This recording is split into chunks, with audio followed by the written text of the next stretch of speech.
ऐतिहासिक मलकपुर तालाब को लेकर गांधी विचार मंच के संयोजक रामेश्वर गुप्ता जी जो है मलकपुर बचाओ सत्याग्रह को ये गति देने के लिए आज आमरण अनशन में बैठ गए, क्योंकि नगर परिषद द्वारा यहाँ पर व्यवहार न्यायालय के बगल में जो है ज़मीन का समतलीकरण कराकर इसी मामले को लेकर हमारे मनगवा के विधायक यहाँ पर जो है जल सत्याग्रह कर रहे रामेश्वर गुप्त जी का अनशन तोड़वाया है। आज इसी में मैं बात करना चाहता हूँ माननीय विधायक नारायण प्रजापति जी से कि आखिर क्या वजह है कि इस मामले में जल सत्याग्रह रामेश्वर गुप्त जी ने किया है और आपने जो है ये सत्याग्रह तोड़वा दिए हैं। आइए जानना चाहते हैं। मैं आपके इस चैनल के माध्यम से ये बतलाना चाह रहा हूँ कि रामेश्वर गुप्ता जी बहुत ही वरिष्ठ समाज सेवी हैं। ये समाज हिताय कई ऐसे आंदोलनों के परिचायक रहे हैं और ये जो वर्तमान में मैं विषय में आ रहा हूँ कि जो आप पूछ रहे हैं मलकपुर तालाब के संरक्षण के लिए रामेश्वर गुप्ता जी जो है यहाँ पर अनशन में बैठे हुए थे आज प्रातःकालीन समय से। आज चूँकि मैं सांसद जी के साथ में था, आज नगर परिषद में उनका नगर भ्रमण का कार्यक्रम था और अभी मुझे कुछ देर पहले ही ये जानकारी प्राप्त हुई तो मैं त्वरित जो है यहाँ पर आया।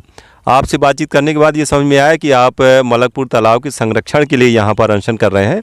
मैंने उनकी पूरी बातें सुनी है, समझी हैं। उनका एक मतलब ये कहना है कि इसमें जल आया कहीं न कहीं से लाया जाए ताकि पशु और पक्षियों को जो है जल प्रदान हो सके। तो मैंने उनको ये बात बोली है कि इसका पूरा निर्माण कार्य जो भी एजेंसी जिसको भी दिया गया है तो उनसे अपन बात करके कि कहीं एक कोने में जल और छोटी सी तलैया बनाई जाए और उसमें जो है पानी आ जाए और रिमेनिंग जो काम है तालाब के सौंदर्यीकरण का वो यथावत चलता रहे। अगर इंजीनियर्स इस बात के लिए लागू मतलब मेरी बात को स्वीकारते हैं तो ऐसा होगा और मैं प्रयास करूंगा कि कहीं न कहीं पर कोने में एक तलैया का निर्माण पहले शुरुआती तौर पर हो। 2 पॉइंट मैंने निरीक्षण किए हैं कि उसमें नहर से पानी इसमें कैसे कनेक्ट किया जाए, कहाँ से आए।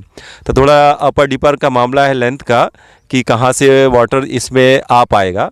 तो वो फिर जो भी इंजीनियर्स हैं बाणसागर डैम वाले या इसको जो सौंदर्यीकरण करेंगे तो वो डिसाइड करेंगे। मैं भी उसमें उनको पार्टिसिपेट करूंगा, उनको बतला सकता हूं मैं भी कि कहाँ से वाटर इस तालाब में आए। अगर इस तरफ से आता है जो रोड सड़क जहाँ पर बनी हुई है तो उस किनारे मैं बोलूँगा कि तलैया का निर्माण हो जाए, जो आपका कहना है कि अभी वर्तमान में पशु और पक्षियों के लिए जल उपस्थित होना चाहिए, उपलब्ध होना चाहिए। और अगर इस तरफ से आता है तो यही निर्माण कार्य के लिए मैं जो भी संबंधित ठेकेदार होऊंगा तो मैं उनको बोलूँगा। इस विषय को लेकर के एसडीएम साहब से भी मेरी चर्चा हो चुकी है और ये जो निर्माण कार्य चल रहा है मैं इसको एज ए ड्रीम प्रोजेक्ट लेकर चल रहा हूँ कि जो तालाब है उसका सौंदर्यीकरण बेहतर तरीके से हो। और जो मेड़ में जो भी अतिक्रमण है वो तभी क्लियर हो पाएगा जब इसकी नाप जोख एसडीएम साहब के द्वारा तहसीलदार और ये पटवारी मिल करके ये करेंगे, तब जाकर के पूरा अतिक्रमण इसका हटाया जाएगा। और यहाँ पर जैसे मंदिर है, ईदगाह है, इस बात को मैं पहले भी बोल चुका हूँ कि उनको किसी भी प्रकार से क्षति नहीं पहुंचाई जाएगी, ना ही किसी धर्म के अवलंबियों को उनके धार्मिक भावनाओं को ठेस पहुंचाने का काम होगा। लेकिन वर्तमान में जो मलकपुर तालाब है, जो कहावत है कि कब मेहमान मनगमा आई काहे मलकपुर रोटी खाई, ऐसी एक कहावत है। उस कहावत को मैं चरितार्थ करने के लिए मैं एक तरह से इसे ड्रीम प्रोजेक्ट लेकर के चल रहा हूँ। अब मेरी ये कामना है कि सम्मानीय रामेश्वर गुप्ता जी बराबर स्वस्थ रहें और जब सौंदर्यीकरण हो चुका हो तालाब में तो ये यहाँ पर विहार के लिए अवश्य पहुँचें। एक मामला ये है कि जब अतिक्रमण हटेगा और पीएम आवास के हितग्राहियों को जो है लाभ दिया गया है तो क्या उनका भी हटेगा? ये देखिए एक बड़ा मामला है, बड़ा विषय है कि पीएम आवास जिनका भी बन गया है तो उनका जब हटाया जाएगा तो उनको एक प्रकार से मुआवजा राशि जो है तय की जाएगी। ये सरकार का जो अमला है, सरकारी अमला है, वो बैठ करके इसको डिसाइड करेंगे। और मैं भी एसडीएम साहब से भी बात करता रहता हूं कि ऐसे जो भी अनअधिकृत तौर पर जो सरकारी जो तालाब है उनकी मेड़ पर ये कैसे और किस प्रकार से निर्माण हुआ।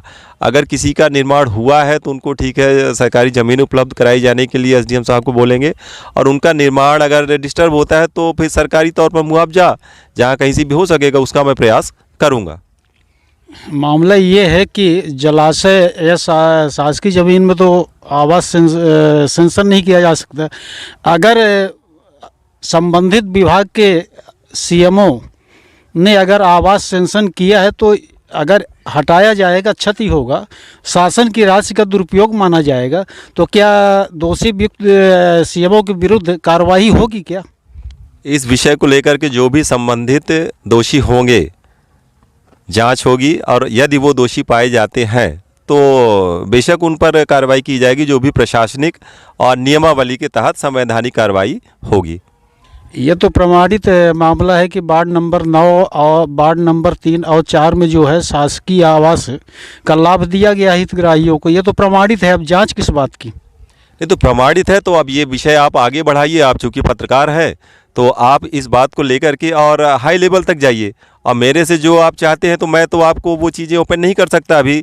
जहाँ पर भी प्रशासनिक तौर पर मुझे जहाँ पर भी बात करनी है तो मैं प्रमाण सहित वहाँ पर डिस्कस करूँगा और बात करूँगा। आप मेरे पास प्रमाण लाइए और वो प्रस्तुत करिए और दीजिए।